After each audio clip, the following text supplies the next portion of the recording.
right, so hey guys, this is Miss Manus. After speaking with several of y'all last week during your conferences and talking about some of the things that we were still kind of struggling with or was really kind of challenging us, and rounding to the nearest 10 and the nearest 100 was something that several of y'all shared that was still a struggle. So I'm going to try to give a little bit more detailed information on a strategy that really helps me be able to round to the nearest 10 and the nearest 100.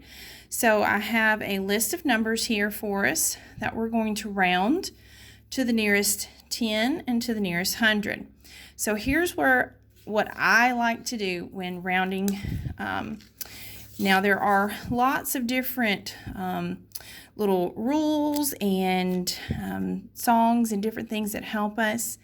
But to really kind of get a good idea of what to do, visual aids help. And a visual aid that works the best for me is a number line. Now you can do hundreds charts and things of that nature, but the problem with a hundreds chart is when you get into your upper hundreds, like 300 and 700, you can't use a hundreds chart to help you.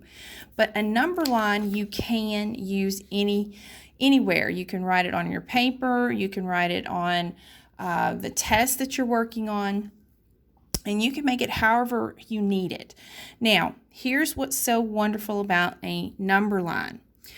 When you are solving for the nearest, rounding to the nearest 10 and nearest 100, is that you make the number line whatever you want. So I'm going to start off with an open number line, and this is an open number line. Basically, you're just making it look like an I. You see that?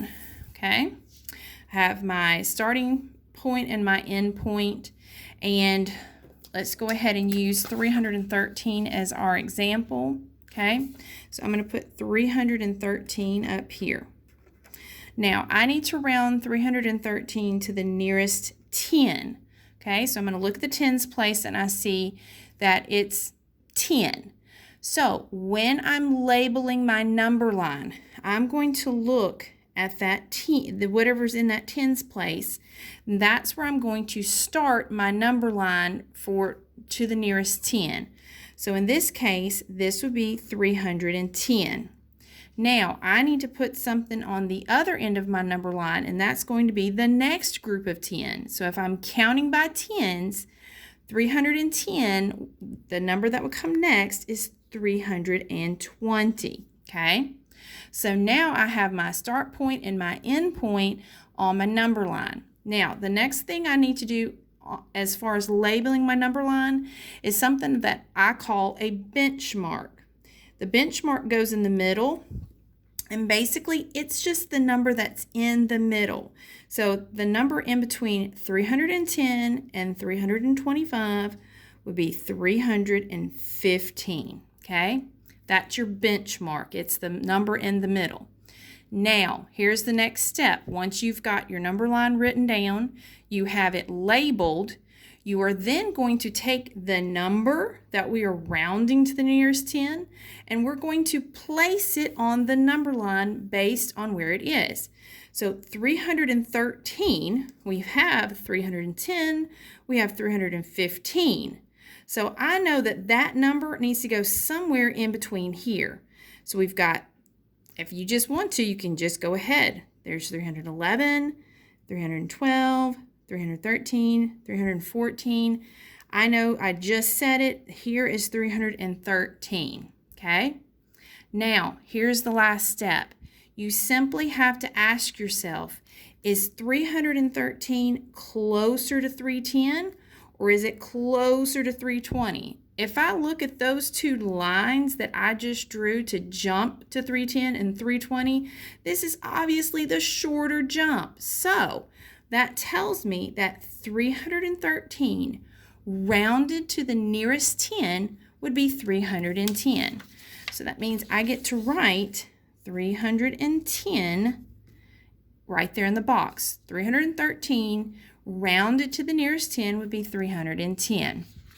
Now, to solve to round to the nearest 100, we're going to go through the same exact steps. The only thing that's going to change is the numbers that I'm labeling. So there's my open number line. You see how I don't have to make it real big, okay? Because I'm not necessarily putting every single number on the number line. So this time, we're again working with 313, but we're rounding to the nearest 100 this time. So I need to look in the hundreds place to see where I need to start. What's my first number that I'm labeling on my number line? This is a 3, so that's going to be 300.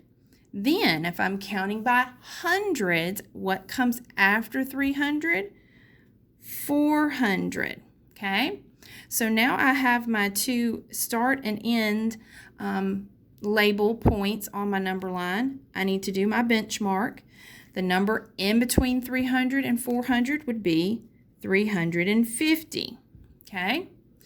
Again, same steps as before. We're now going to put 313 on the number line.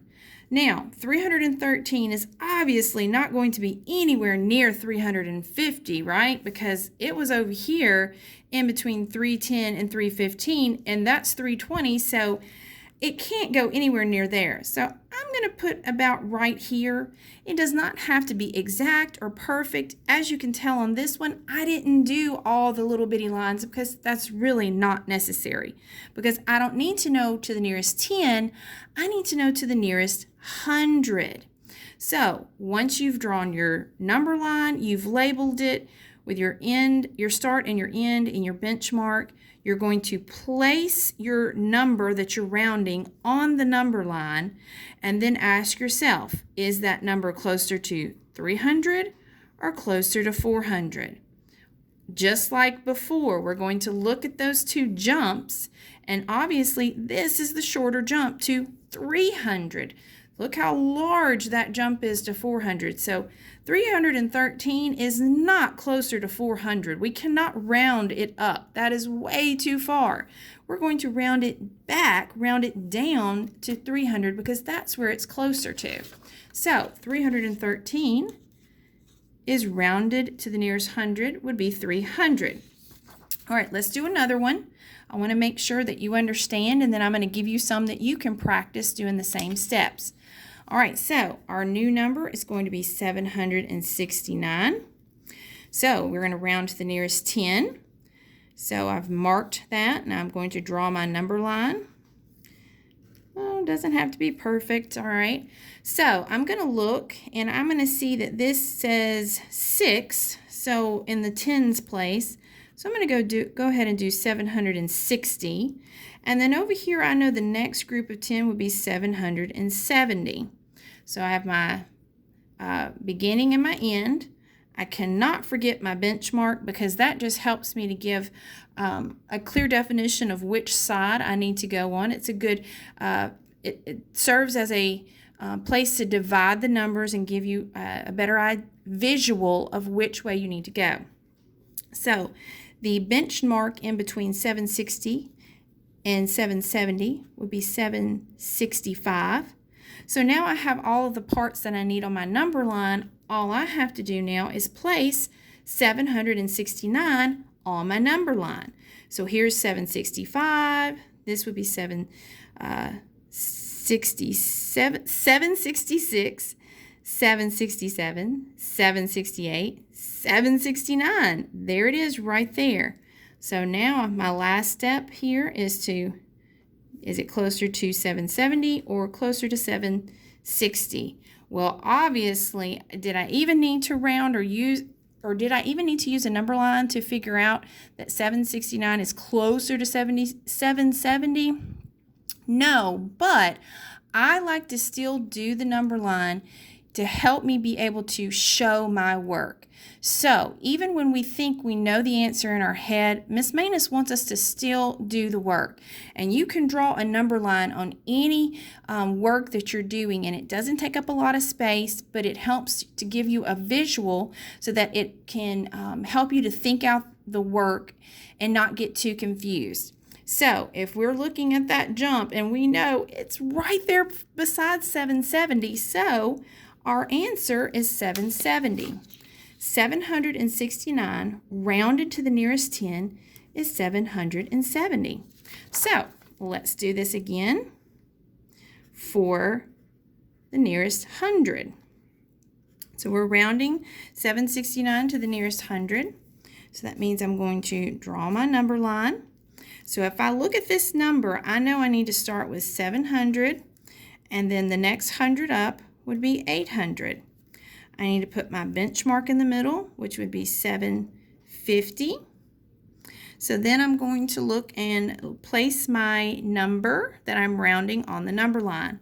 So if this is 750 and our number is 769, I'm going to say it's probably somewhere right about there. So now that I've got all that part done, I'm ready to look and make my jumps and say, is it closer to 800 or is it closer to 700? If I look at those two jumps, that is a very big jump from here to 700, but from here to 800 is very short.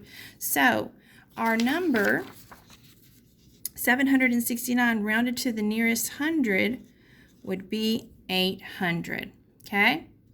All right, so I'm going to give you a few numbers. I'm going to give you a chance to pause the video. And we've already done this one and we did this one.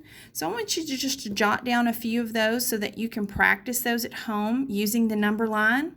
And you can go back and watch this video as many times, and I even suggest that you pause your video while I'm doing each step, so that way you can work it out as you're doing it and listening to my directions.